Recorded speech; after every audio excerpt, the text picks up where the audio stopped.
Hi guys, welcome to Richard Cabile YouTube channel. In today's video, I will teach you how to change SIM to message tone in your Oppo A5s mobile phone. So okay guys, but before we start, kindly subscribe to my YouTube channel by pressing the subscribe button and the bell to notify you if I have new videos. Okay guys, let's start.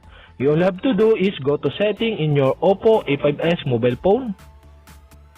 And okay guys, here in settings, okay, go to sounds and vibration, okay, click this. And okay guys, here in sounds and vibration, okay, scroll down and go to SIM to message tone, okay, click SIM to message tone. And okay guys, here in SIM to message tone, there are option of tones here, okay, scroll down for more tones of your SIM to, and I choose night tone, so okay.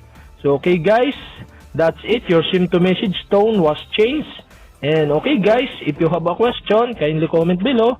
And don't forget to hit the subscribe button and the bell to notify you if I have new videos. Okay guys, thank you for watching.